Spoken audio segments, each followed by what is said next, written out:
Demotivation समझते हैं यानी इंसान की मोटिवेशन लूज हो जाना, उसका दिल ही ना करना कुछ करने का, किसी से मिलने का दिल ना करना, ऑल दीज थिंग्स। कभी कभी तो ये होता है और नॉर्मल है, सबके साथ होता है। जाहिर है एक जैसी कैफियत तो हमेशा नहीं रह सकती, लेकिन अगर ये बहुत कॉन्स्टेंटली हो रहा है तो फिर इसको इंसान को देखना चाहिए कि इसका हल क्या है।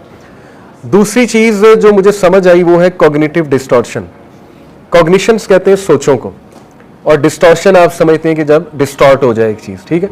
14 किस्म की कॉग्निटिव डिस्टॉर्शन साइकोलॉजिस्ट ने बताई हैं, जिनमें मुख्तलिफ थॉट पैटर्न्स हैं, और वो 14 थॉट पैटर्न्स गलत थॉट पैटर्न्स हैं जो इंसान को मनफी सोच यानी नेगेटिव सोच का कायल बना देते हैं। उसमें मिसाल के तौर पे एक सोच ये है कि लर्निड हेल्पलेसनेस उसे कहते हैं। लर्निड हेल्पलेसनेस ये सोच है कि मैं जो मर्जी कर लूँ मेरे हालात ठीक नहीं होने वाले, ठीक है। ये एक मनफी सोच है जो फैक्ट्स के भी खिलाफ है, शरीयत के भी खिलाफ है। ऐसा हो ही नहीं सकता कि एक इंसान सेम हालात में ज़िंदगी गुजार दे, रुल जाए, मर जाए, डीमोटिवेटेड रहे और उसको अल्लाह की मदद ना आए। तो ये फैक्ट्स के भी खिलाफ है, ये शरीयत के भी खिलाफ है। ये मैंने आपको सिर्फ एक मिसाल दी है, ठीक है।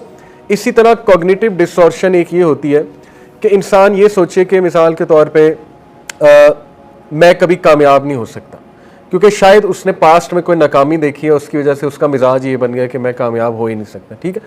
तो ये मेन दो चीज़ें जो मैं समझता हूँ आज हमारा मसला है, एक डीमोटिवेशन वो हावी हुई है, दूसरा cognitive distortion negative thought patterns, जिसकी वजह से हम खुद शिकस्त वाला माइंडसेट बना के, फेलियर माइंडसेट बना के अपना बड़ा नुकसान कर लेते हैं, ठीक है। जैसे मिसाल के तौर पे ये सोचना कि एक चीज़ का मैं आदी हो चुका हूँ, एडिक्ट हो चुका हूँ, और नो मैटर मैं क्या करूँ ये चीज़ जाने वाली नहीं है। तो ये एक फैक्चुअली भी बात गलत है और ये बात टेक्निकली भी गलत है, इन द सेंस के इस तरह की मायूसी हमारे रिलीजन ने मना फरमाई है, इस तरह के अल्फाज, इस तरह की मायूसी, ठीक है।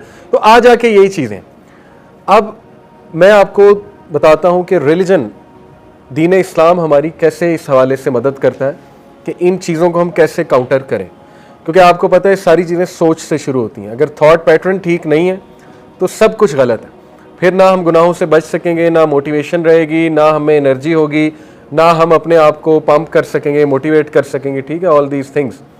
तो दो चीज़ें आप समझ लें, एक है स्पिरिचुअल रेजरवायर, एक है विल पावर रेजरवायर, ठीक है।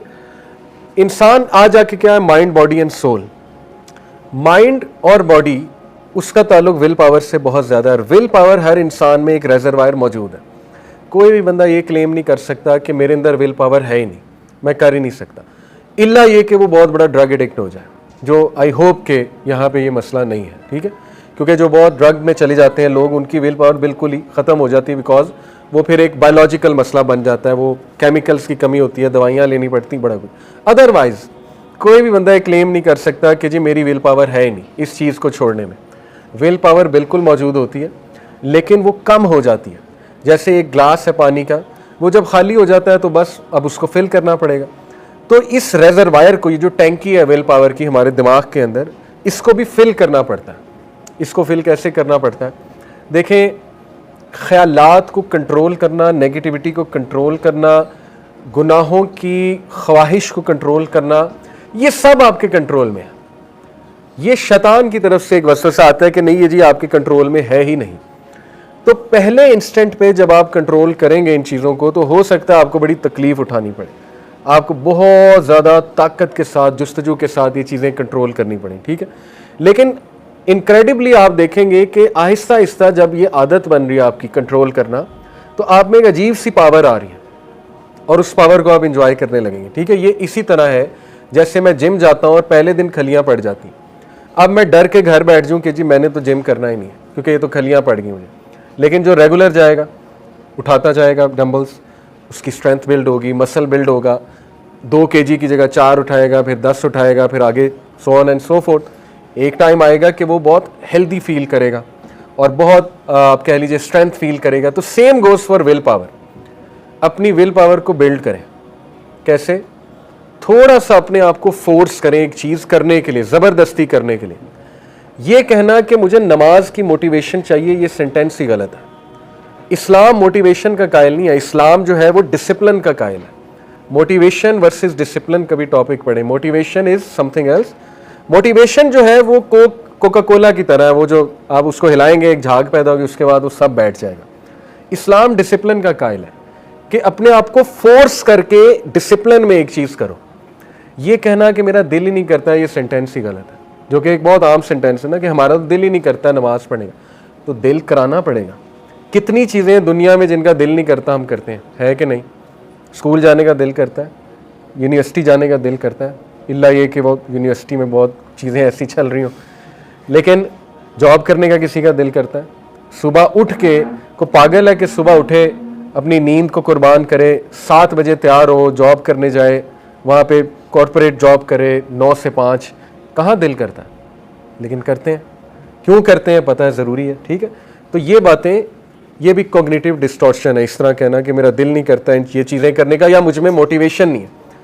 मोटिवेशन जो है वो तभी आएगी ना जब हम काम करना शुरू करेंगे, तभी तो वो चीज़ बिल्ड होगी, ठीक है। तो ये सोच अपने अंदर पैदा करें कि विल पावर को मैंने स्ट्रॉन्ग करना है अमल के साथ। इस्लाम अमल का नाम है, आप घबराएं नहीं। देखें, गुनाह सोल को वीक करते हैं, विल पावर को तोड़ते हैं, सेल्फ एस्टीम को कम करते हैं, कॉन्फिडेंस को कम करते हैं, ठीक है। अब उसको काउंटर कैसे करना है? ऑब्वियसली कुछ ऐसा लाइफस्टाइल अडॉप्ट करके, कुछ ऐसी रूटीन अडॉप्ट करके कि उसमें आपकी विल पावर भी बिल्ड हो रही है और स्पिरिचुअल रेजरवायर भी बिल्ड हो रहा है। तो पहली चीज़ विल पावर। दूसरा स्पिरिचुअल रेजरवायर का मैंने जिक्र किया। देखें, रूहानियत जो है उसका ताल्लुक रूह के साथ है। रूह की जो कमज़ोरी है, सारे मसाइल उससे जन्म ले रहे हैं, trust me. Lack of confidence रूह की कमज़ोरी है, लैक ऑफ सेल्फ एस्टीम रूह की कमज़ोरी है, ठीक है। गंदा फील करना, डर्टी कहते हैं ना कुछ लोग, मुझे बड़ा गंदा फील होता है, यानी मैं तो बहुत गुनाहगार हूँ, ये सारी बातें, नेगेटिविटी, इसका ताल्लुक रूह की कमज़ोरी से। रूह को मजबूत करने की एक्टिविटीज़ अल्लाह ने हमें बता दी, ठीक है। क़द अफ़लह मन तज़क्का व ज़करा अस्म रब्बिही फ़सल्ला। फलाह पा गया वो इंसान, अल्लाह ने फलाह डिस्क्राइब कर दिया, जो फसल्ला, जिसने नमाज पढ़ी, व ज़करा अस्म रब्बिही फ़सल्ला। क़द अफ़लह मन तज़क्का, सॉरी, जिसने तज़किया किया। नंबर 1 जिसने तज़किया किया, नंबर 2 जिसने जिक्र किया और नमाज कायम की। ये 3 चीज़ें, ठीक है। तो तज़किया का ताल्लुक विल पावर से भी है, मैंने आपको पहले ही बता दिया। अपने आप से सवाल करें, अपने आप को खुद मोटिवेट करें, डिसिप्लिन में आए। डिसिप्लिन से कोई चीज़ करना तो शुरू करें ना। एक सहाबी नबी अकरम सल्लल्लाहु अलैहि वसल्लम के पास है, या रसूलल्लाह सब्र कैसे आएगा? अल्लाह के नबी ने कहा सब्र करने से आता है। और क्या सजेशन है? एक बंदा सब्र कर ही नहीं रहा तो सब्र आएगा कैसे उसमें, ठीक है ना। एक बंदा उठ ही नहीं रहा तो उसको कौन उठाएगा? एक बंदा अपने आप को इतना मोटिवेट नहीं कर सकता। ये मैं आपके साथ हो सकता है इन बातों का ताल्लुक ना हो, जनरली बात कर रहा हूँ। कुछ लोग बहुत डीमोटिवेट हो जाते हैं, तो उनको समझाएं कि अपने आप को थोड़ा सा तो पंप करें ना, उठाएं, डिसिप्लिन में आए। और स्पिरिचुअल रिजर्वायर मैंने आपको बताया, नमाज, उसमें ज़िक्र अल्लाह, उसमें ऐसी गैदरिंग्स में बैठना जहाँ रूहानियत आप हासिल करें।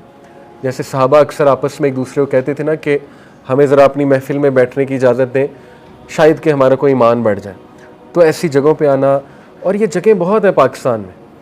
आपकी मस्जिद वो जगह हो सकती है, हो सकता है आपका इमाम मस्जिद बहुत ही कोई नेक इंसान है, सेलिब्रिटी नहीं होगा लेकिन नेक होगा, ठीक है। तो हो सकता है आपके कारी साहब बहुत कोई नेक इंसान है जो इमाम मस्जिद हैं या आलिम हैं कोई मस्जिद, उनकी महफिल में बैठना, उनसे कुछ सवाल जवाब करना, या वैसे ही मस्जिद में कुछ टाइम गुजारना, जिक्र, ये सब स्पिरिचुअल रिजर्वायर के लिए प्लेसेस हैं।